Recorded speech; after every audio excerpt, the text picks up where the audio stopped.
Estudios sobre el libro del Éxodo. Por Charles Henry Mackintosh. Cosas nuevas y viejas. Mateo 13:52. Capítulo 1. Por la gracia de Dios vamos a pasar ahora al estudio del libro del Éxodo, cuyo asunto principal es la redención. Los 5 primeros versículos nos recuerdan las últimas escenas del libro precedente. Los objetos elegidos por el favor de Dios son puestos en primer lugar delante de nosotros, después de lo cual el autor inspirado nos conduce inmediatamente al centro de los hechos que forman el asunto de la enseñanza del libro. En nuestro estudio del Génesis, hemos visto que la conducta de los hijos de Jacob, respecto a su hermano José, fue la causa que determinó el viaje de la familia de Jacob a Egipto. Este hecho puede considerarse bajo 2 aspectos distintos: hallar primero en la conducta de Israel respecto a Dios, una enseñanza solemne, y luego, en el desarrollo de los planes de Dios en favor de Israel, una lección llena de estímulo. En primer lugar, en lo que se refiere a la conducta de los hijos de Israel respecto a Dios, puede hallarse nada más solemne que seguir paso a paso hasta el fin el resultado de la maldad que cometieron contra aquel en quien el ojo espiritual discierne un tipo admirable de Cristo. Sin consideración alguna por la angustia que llena su alma, los hijos de Jacob entregan a José, su hermano, en manos de incircuncisos. ¿Y cuáles fueron para ellos las consecuencias que les acarreó esta conducta? El ser conducidos a Egipto para pasar por esas profundas y dolorosas experiencias de corazón que de una manera tan sencilla y patética nos pintan los últimos capítulos del Génesis. Pero no es esto todo, un largo tiempo de prueba está todavía reservado a su posteridad en ese mismo país donde José halló una cárcel. Con todo, Dios intervenía en esto, al mismo tiempo que el hombre, disponiéndose Dios a usar una de sus prerrogativas que consiste en el poder de sacar bien del mal. Los hermanos de José podían venderlo a los ismaelitas, estos, a su vez, podían venderlo a Potifar, y Potifar podía ponerlo en prisión, mas Jehová estaba por encima de todo, cumpliendo sus grandes y maravillosos designios. Ciertamente la ira del hombre te acarreará alabanza. Salmo 76:10. Aún no había llegado el momento cuando los herederos estarían preparados para la herencia, y la herencia para los herederos. La posteridad de Abraham debía pasar por la dura escuela de la servidumbre en Egipto, esperando que la iniquidad de los amorreos llegase a su colmo, en medio de las montañas y los valles de la tierra prometida. Véase Génesis 15:16 y Deuteronomio 11:11. Todo esto es interesante e instructivo en sumo grados. El gobierno que Dios ejerce es como rueda en medio de rueda, Ezequiel 1:16. Dios se sirve de medios infinitamente variados para llevar a cabo sus insondables designios.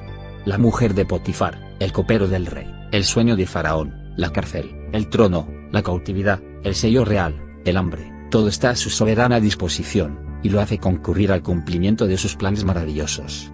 El hombre espiritual halla su deleite meditando estas cosas, y le gusta recorrer en espíritu el vasto dominio de la creación y de la providencia, descubriendo en todas partes esa sabia disposición de la cual se sirve el Todopoderoso para realizar los propósitos de su gracia redentora.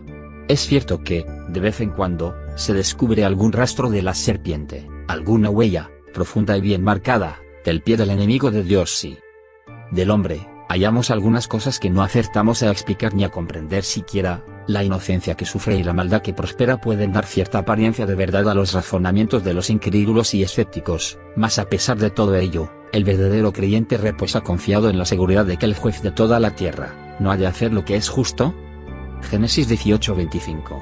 El creyente sabe que la ciega incredulidad no puede hacer más que errar, y que en vano pretende escudriñar los caminos de aquel que es el propio intérprete de sí mismo. Bendigamos a Dios por la consolación y estímulo que nuestras almas reciben por medio de esta especie de reflexiones.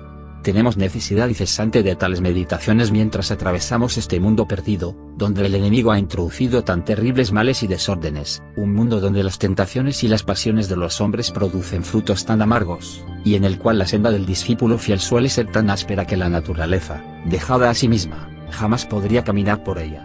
Sin embargo, la fe sabe que detrás de la cortina hay uno que el mundo no ve ni del cual se preocupa en lo más mínimo, y así, con esta seguridad, puede decir confiadamente: todo va bien, y todo irá bien.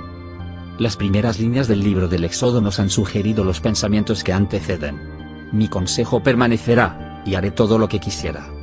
Isaías 46:10.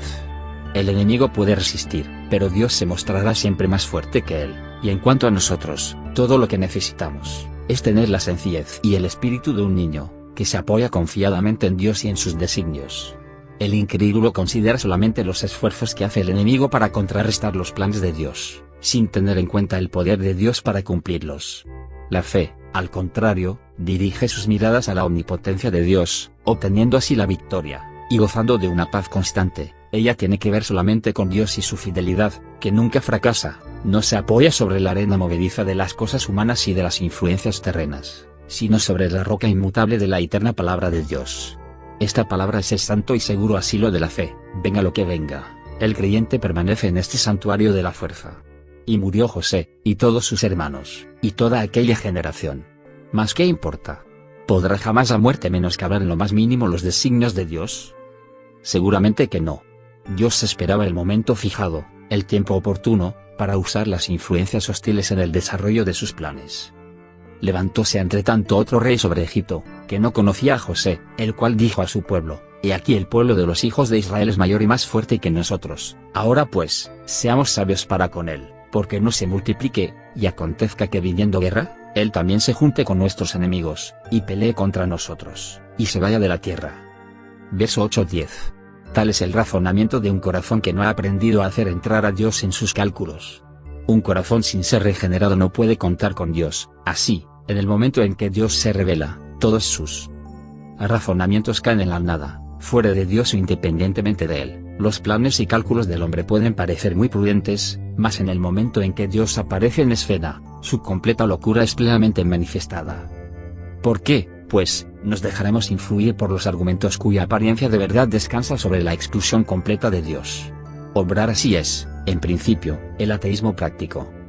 Faraón podía juzgar exactamente las diversas eventualidades de los negocios de su reino, el acrecentamiento del pueblo, la probabilidad de una guerra, la posibilidad de que los israelitas se uniesen al enemigo, su huida del país. Él podía, con una penetración poco común, pesar todas esas circunstancias en la balanza de la razón, pero jamás se le ocurrió que Dios podría tener algo que hacer en todo esto.